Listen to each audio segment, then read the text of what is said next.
Good morning, good afternoon, good evening. Whenever you are watching this, know that I appreciate you. It is I, Coach Jay, also known as Juaitan Robinson, and I'm a spiritual life purpose and women's empowerment partner. What that means in simple terms is that I am a life coach with a focus on women, their pain, their purpose, and their power. I help them reveal their pain, deal with it, heal from it, find their purpose, and walk in their God-given power to fulfill that purpose for their lives. And I want to come on here today, hopefully really quickly, to talk to you about imposter syndrome and how it has personally affected my life, how I have personally had to deal with imposter syndrome, how I have personally had to come out of it and walk in the purpose that God has for me. That is why I am talking about this today, because I essentially want to let you know that you are not the only one going through it, and you are well able to come out of it with taking the right steps. And a lot of it is just self-talk. And then the other part of it is believing what God says to you about who you are as his child.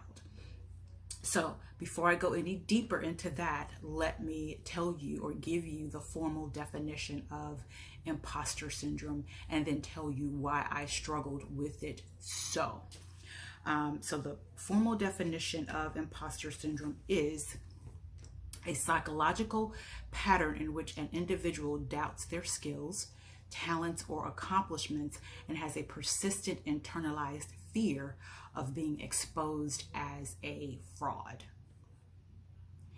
Imposter syndrome is a psychological pattern in which an individual doubts their skills, talents, or accomplishments and has a persistent internalized fear of being exposed as a fraud.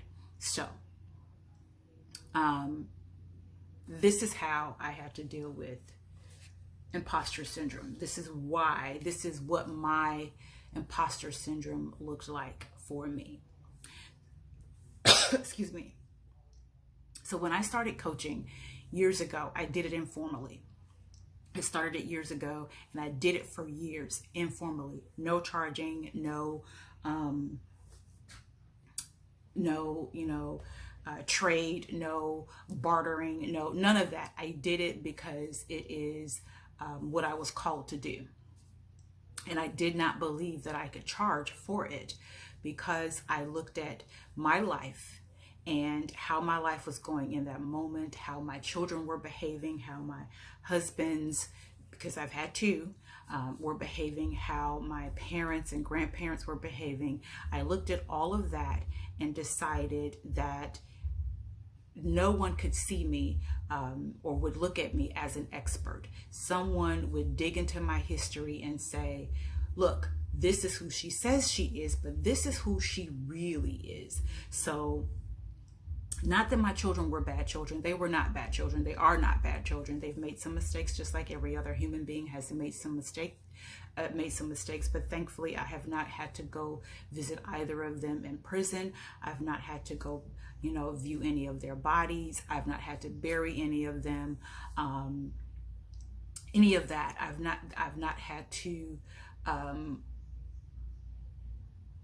really deal with anything super deep, super hard with any of them. And I know this is not to knock any parent that's had to deal with that. But it's not what I've had to deal with. So my children are, by all intents and purposes, in my viewpoint, in my opinion, they're decent children. They're decent kids. But they were still making some mistakes and making some choices that I did not agree with, that did not line up with God's word. And even before they lined up with God's word, I just didn't agree with them. It just was unfitting to me, the decisions that they were making. Some of them were widely stupid.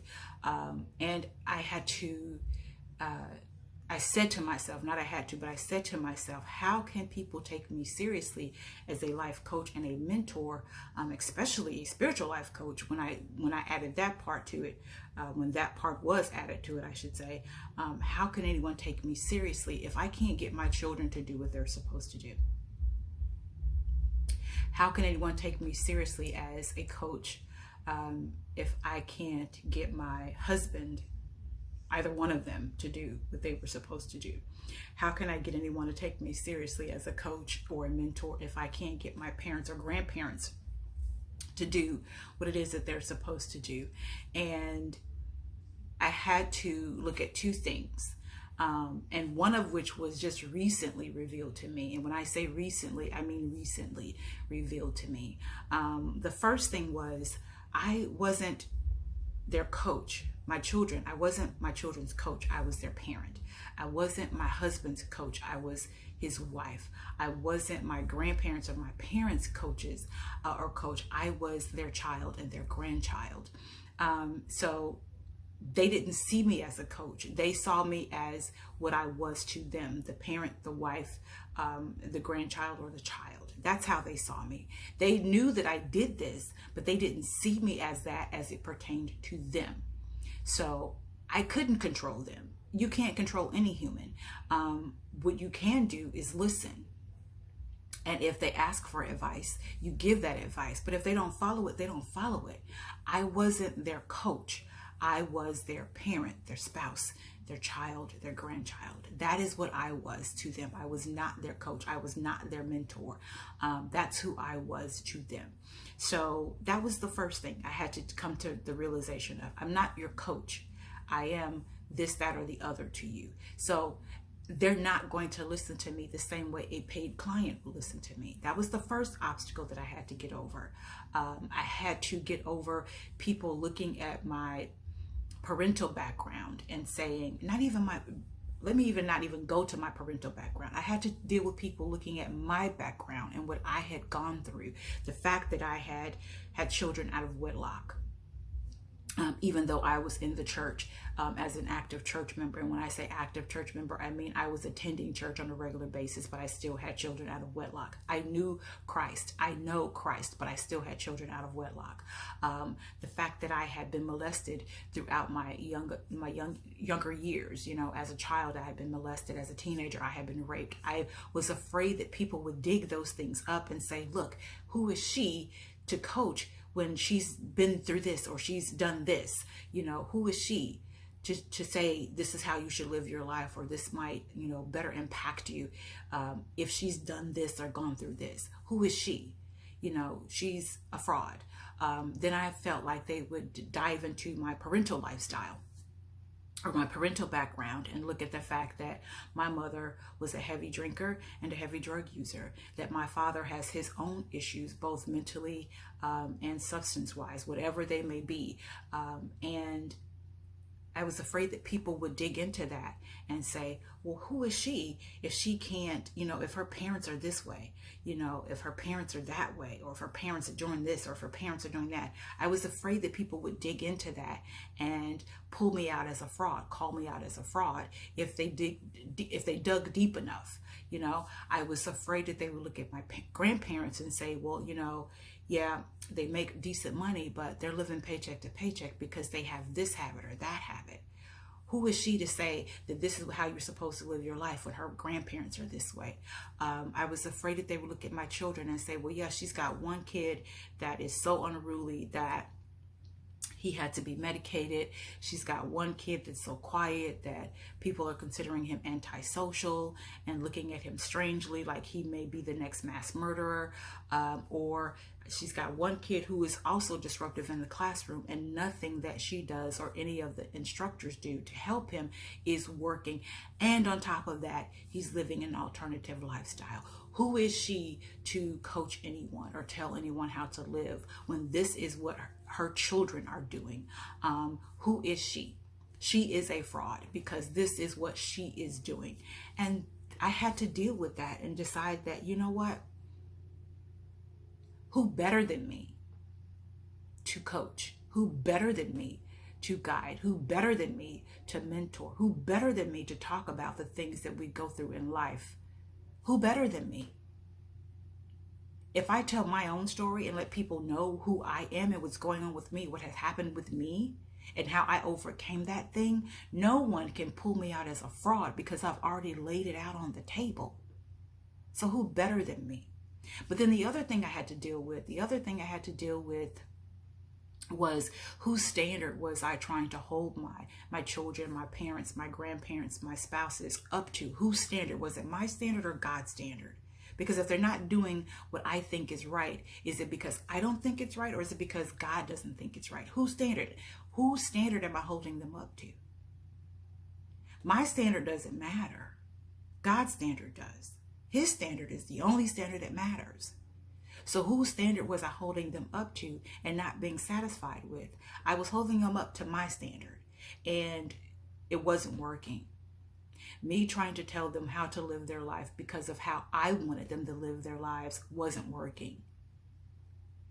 All I could be was an example to them of how it is that God wants me to live my life and how things are working out for me because I'm doing it the way that God wants me to do it, how he has favored my life because I'm doing it the way that he wants me to do it. And then they will follow suit. I can't force them to do any one thing or another. All I can be is an example. That's all I can be, is an example of who God says he wants me to be. So those are some ways that I had to, deal with that whole imposter syndrome. I had to call those particular things out, tell my own story, and then analyze whose standard that I was, trying to hold my people up to. And when I say my people, I mean my children, my spouses, my parents, my grandparents. Whose standard was I holding them up to? Who better than me to tell the story of my life than me? No one else can tell it the way I can. It's my story. So who better than me to coach someone on going through the things that I've been through? I've been through the divorce. I've been through the depression. I've been through raising 3 children alone, even when I was married, still alone. I've been through dealing with an alcoholic and drug addicted parent. I've been through dealing with a parent who has some mental health issues. I've been through watching someone make a decent amount of money and squandering it because they have a habit or another addiction that is causing them to spend their money elsewhere versus where it should be spent. In my own financial battles, who better than me to coach on that, because I've dealt with it? Who better than me? And then stop holding people up to my standards and allow God to deal with them. Live the life that I'm supposed to be living the way that God would have me to live it. Be that example for them versus holding them up to some standard that I have created for them. And then the other way that I deal with imposter syndrome is, and I talk about this all the time, I've talked about this in almost every video in the last few months. I deal with my I am board. I affirm and meditate on those words there, because those are God's promises to me, whether biblically or relationally. Those are his promises to me. So I meditate on those daily. I say those things to myself daily. I am all of those things daily. And then I take it from that and I decree and declare. I make declarations over my life based on the promises that God has made to me. And the last word that I say is success. And I have to talk about what success looks like to me. Not what it looks like to anyone else, but what it looks like to me. That's how I have dealt with imposter syndrome. I used to compare myself to the Les Browns. I used to compare myself to the Lisa Nichols, the Nicole Walters. There's another Nicole that I used to compare myself with. I can't remember her name right now. And I actually had to stop following her because I was comparing myself so much to her and then allowing myself to be hurt by the words that she said. She didn't even know me. So why would I allow myself to be hurt by someone who didn't even know me? I had to stop following her. And even with Lisa Nichols, I had to stop following her for a little bit, not because she was doing or saying anything incorrectly, but because I was continuously comparing myself to her, because her story looks a lot like mine in many aspects. So I had to stop following her for a while. I was comparing myself to these people. And it's not often that I compare myself to men because I'm not a man. But I would compare myself to Les Brown and his success. But then I would have to look at, okay, yeah, he was successful, but he had some pitfalls.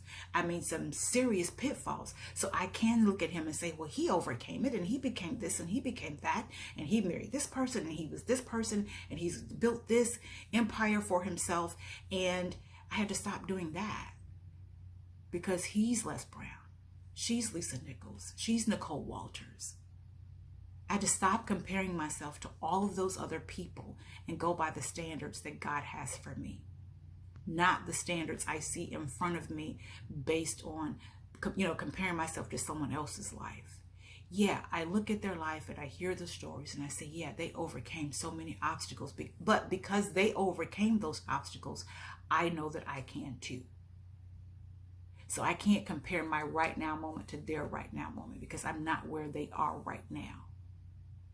And we may never be on the same level playing field.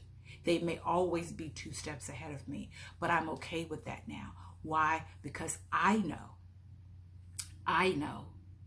that whatever it is that God has for me, it is for me, plain and simple. And if he didn't want me to do what I'm doing, he would not have placed this gift inside of me. He would not have placed this assignment on me. So now, yeah, I charge. And I have a sliding scale for my fee. And that sliding scale is not based on necessarily anything you say or do to make me change my mind. That sliding scale is based on what God would have me to do. So there are some people that call me for speaking engagements and I may not charge them anything at all based on what God has said. There are some people that call me for coaching and I may not charge them anything at all based on what God has said over my life or what it is that he wants me to do.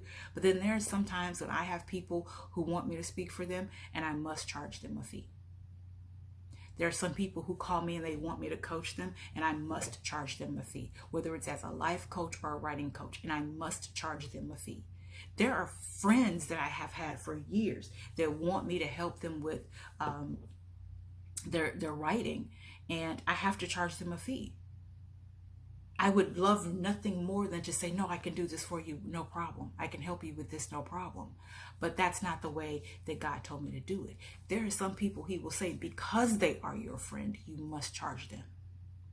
Or because they are a family member, whether distant or immediate, you must charge them. Or because they know someone that you know, just because they know someone that you know and that person referred them to you doesn't mean that you don't charge them. You must charge them. Because in many cases, that is the only way someone will validate, or that's the only way they can validate the knowledge that you have, is that you've charged them a fee. It makes sense in their mind that you've charged them a fee. Yeah, they might want you to do it for free. They might want you to do it for free because they know that you will from time to time do it for free. But they validate your expertise by the way that you charge them.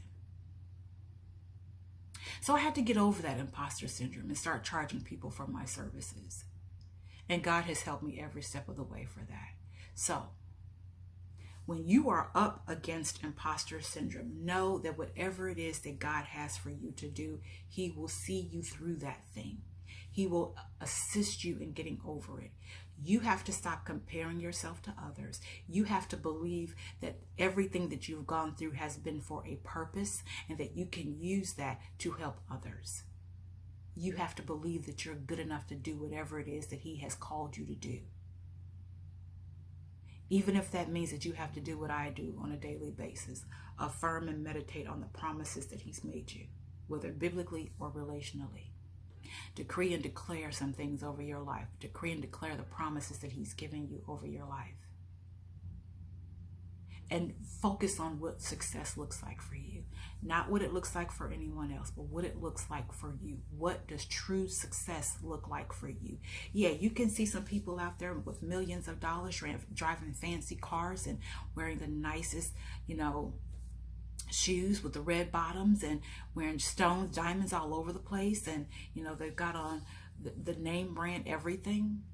Yeah, you could look at them and say, oh, I want what they have. But do you want to go through what they went through to get it?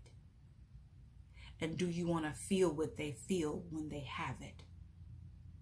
Some people have all of that stuff to cover up what they're feeling because they don't feel good. So are you prepared for that? Is that something that you really want to deal with?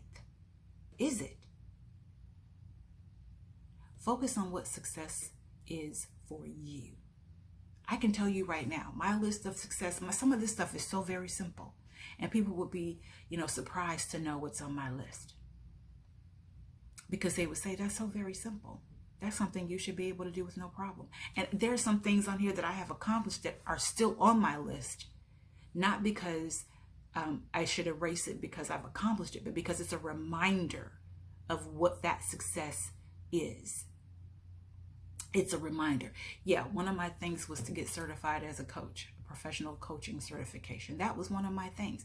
I've got my certificates in several different levels of coaching. So I could look at those certificates if I wanted to. Yeah, absolutely. But I also have it written on my board for success. Yeah. Some people would say, you know, it's weird that you want to be able to pay all your bills on time every month, because that's what everybody wants to do. No, not everybody.